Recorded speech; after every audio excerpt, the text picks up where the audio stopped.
খাওয়ার সময় আব্বুকে বলেই দিলাম দলিলের কথা। বাবা কিছুই বলল না। খাওয়া শেষ করে আমি রুমে চলে গেলাম।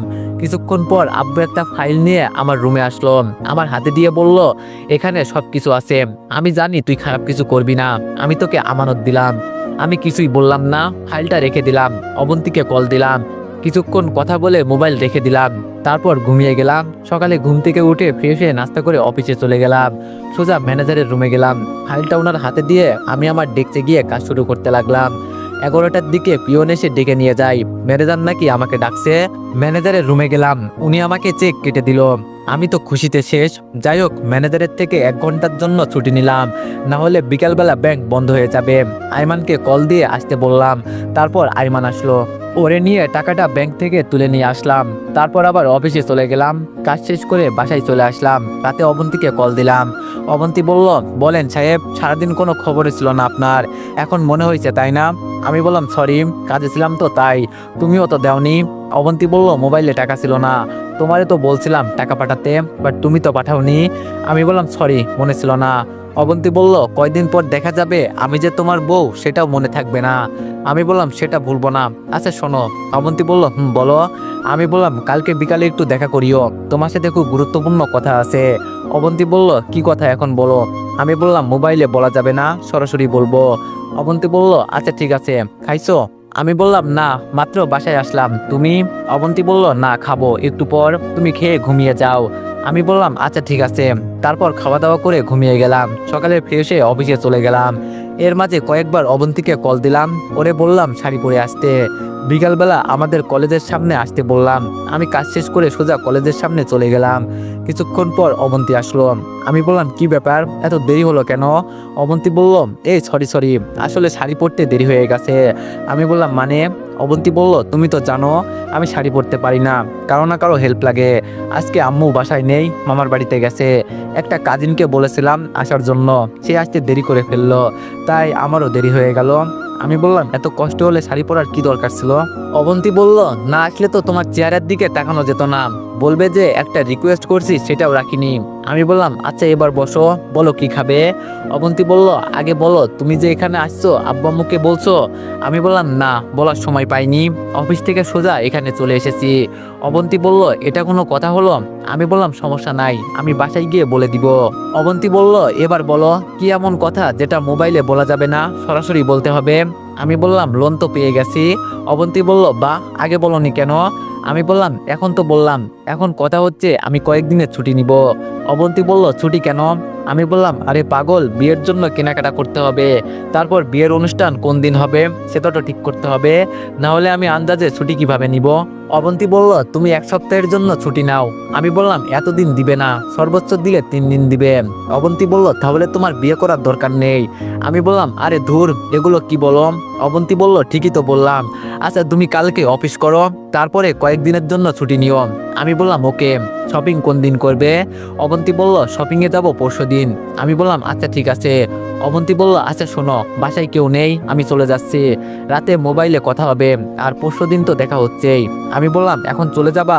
অবন্তী বলল, আমি বললাম, এই যাওয়ার আগে একটা দিয়ে যাও না। অবন্তী বলল, কি? আমি গাল দেখিয়ে দিলাম। অবন্তী বলল, মায়ের খাবা, বিয়ের আগে এগুলো কিচ্ছু হবে না, আমি আসি।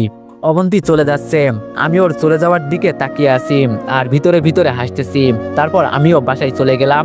রাতে আব্বু আম্মুকে সবকিছু বললাম। আম্মু বলল, তোর বলা লাগবে না, অবন্তী আমাদের সব বলেছে। আমি বললাম, ও তাহলে তো ভালোই। আম্মু বলল, তুই ছুটি বেশি করে নিতে পারিস কিনা দেখিস। আমি বললাম, এটাও বলেছে? আব্বু বলল, বলবে না কেন, ও কি তোর মতো হারামি নাকি? আমি বললাম, আমি হারামি? আম্মু বলল, আমাদের আদরের হারামি। যা বাবা, তাড়াতাড়ি ঘুমিয়ে যা। তারপর রুমে গিয়ে কিছুক্ষণ অবন্তীর সাথে কথা বললাম। তারপর ঘুমিয়ে গেলাম। ঘুম থেকে উঠে ফ্রেশ হয়ে নাস্তা করে অফিসে চলে গেলাম। সোজা ম্যানেজারের রুমে গেলাম। আমি বললাম, স্যার আসতে পারি? ম্যানেজার বলল, মিস্টার তামিম আসুন। আমি বললাম, ধন্যবাদ স্যার। ম্যানেজার বলল, কি অবস্থা বলেন? আমি বললাম, এই তো স্যার আছি মোটামুটি। ম্যানেজার বলল, কিছু বলবেন নাকি? আমি বললাম, জি স্যার, একটা কথা বলার ছিল। ম্যানেজার বলল, বলেন। আমি বললাম, স্যার আমার কয়েকদিনের ছুটি লাগবে, আমি দরকার হলে পরের দিনগুলোতে কাজ বাড়িয়ে করে দিব। ম্যানেজার বলল, সেটা নয় বুঝলাম, কিন্তু ছুটি কয়েকদিনের জন্য চাচ্ছেন? আমি বললাম, স্যার 1 সপ্তাহ। ম্যানেজার বলল, এতদিন কি করবেন? আমি মাথা নিচু করে বললাম, আসলে স্যার আমার বিয়ে। ম্যানেজার বলল, কংগ্রাচুলেশন। আমি বললাম, থ্যাংক ইউ স্যার। ম্যানেজার বলল, তো বিয়ে কখন? আমি বললাম, আপনার ছুটির উপর নির্ভর করবে। ম্যানেজার বলল, আচ্ছা ঠিক আছে, দিলাম। আমি বললাম, ধন্যবাদ স্যার, আপনার আর আপনার পুরো ফ্যামিলির দাওয়াত রইল, অবশ্যই আসবেন। স্যার, বিয়ের কার্ড এখনো বানানো হয়নি, তাই দিতে পারিনি, আজকে গিয়েই বানাবো, আর প্রথমটা আপনাকে দিব। ম্যানেজার হাসতে হাসতে বলল, আচ্ছা ঠিক আছে, দিয়েন। আমি বললাম, ওকে স্যার, আমি আসি তাহলে। ম্যানেজার বলল, আজকে কি কাজ করবেন? আমি বললাম, জি স্যার, কালকে থেকে ছুটি কাটাবো। ম্যানেজার বলল, ওকে যান। তারপর বেরিয়ে গেলাম, নিজের ডেস্কে গিয়ে কাজ করলাম। কাজ শেষ করে বাসায় চলে গেলাম, মনের মধ্যে অন্যরকম একটা আনন্দ বইতেছে। রাতে খেয়ে ঘুমিয়ে গেলাম, সকালে ঘুম থেকে উঠে ফ্রেশ হয়ে নাস্তা করে নিলাম। আইমানকে কল দিয়ে আমাদের বাসায় আসার জন্য বললাম, আব্বু আম্মুকেও রেডি হতে বললাম। অবন্তীকে কল দিলাম। অবন্তী বলল, হ্যালো তামিম, তোমার নাম্বার অফ ছিল কেন? আমি বললাম, রাতে বন্ধ করে ঘুমিয়েছিলাম। তুমি রেডি হইছো? অবন্তী বলল, না, হইতেছি। আমি বললাম, আসার সময় আব্বু আম্মুকে নিয়ে আসিও। অবন্তী বলল, আমার কাজিন প্রেমাও আসতে চাইছে। আমি বললাম, ওকে নিয়ে আসো। অবন্তী বলল, কোথায় আসবো? আমি বললাম, গ্র্যান্ডক টাওয়ারের সামনে আসো, আমরা ওখানেই থাকবো। অবন্তী বলল, আচ্ছা ঠিক আছে। আমি বললাম, ওকে। কল কেটে দিয়ে আমিও ফ্রেশ হয়ে রেডি হয়ে গেলাম। তারপর একটা সিএনজি ডেকে আব্বু আর আম্মুকে পিছনে বসতে দিলাম। আমি আর আইমান সামনে দিয়ে বসলাম। তারপর শপিং মলের সামনে গেলাম। অনেকক্ষণ ধরে বসে আছি, অবন্তীর আসার কোনো খবরই নাই। যাই হোক, 30 মিনিট পর ওরা আসলো। বিআই আর বিআইন একে অপরকে জড়িয়ে ধরলো, কিছুক্ষণ কথাবার্তা বললো। আমারও ইচ্ছে হয়েছিল অবন্তীকে জড়িয়ে ধরি, কিন্তু পাবলিক প্লেসে এগুলো করা যাবে না।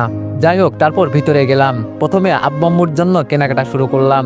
আব্বু আম্মু আর শ্বশুর শাশুড়ির জন্য জিনিসপত্র কিনলাম। তারপর আইমানকে নিতে বললাম, কিন্তু সে নিচ্ছে না।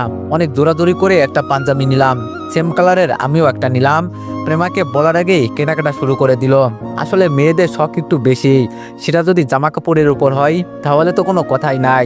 প্রেমাও অনেকগুলো জামা নিল। এরপর আমার সিরিয়াল আসলো। আমার জন্য সবকিছু অবন্তী নিজেই চয়েস করলো। আব্বু আম্মুর জন্য অবন্তী চয়েস করলো। আমি অল্প কিছু নিলাম, কারণ টাকাটা হিসাবের মধ্যে রাখতে হবে, পরে যাতে টানাটানি না হয়।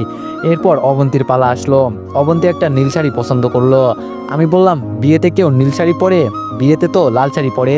অবন্তী বলল, আমার নীল পছন্দ, আর কোথাও লেখা আছে যে বিয়েতে শুধু লাল পরতে হয়, অন্য কোনো কালারের শাড়ি পরা যাবে না?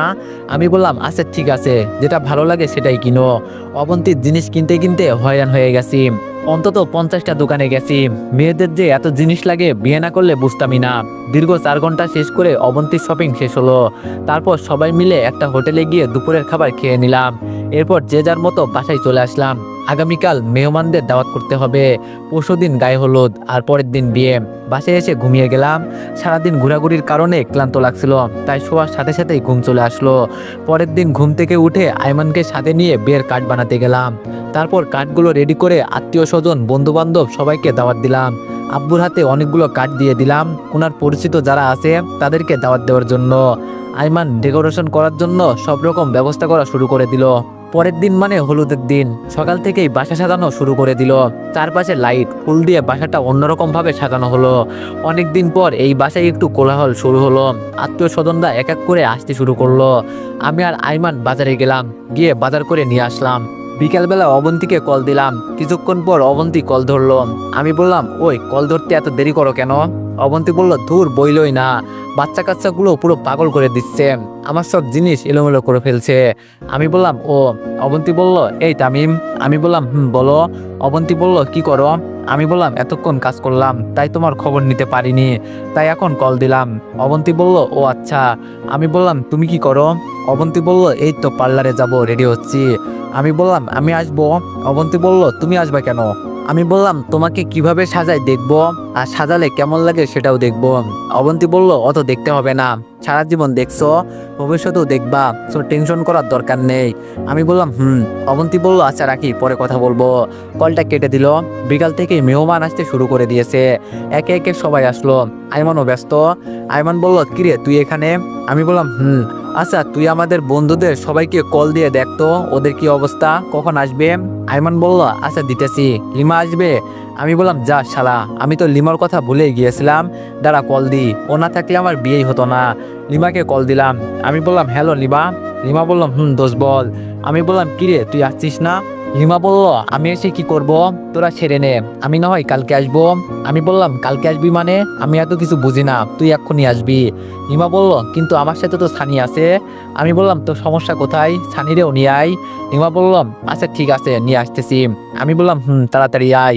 কল কেটে দিলাম, তারপর আরো কিছু কাজ সেরে নিলাম, সন্ধ্যায় গোসল করে নিলাম, এরপর রেডি হলাম।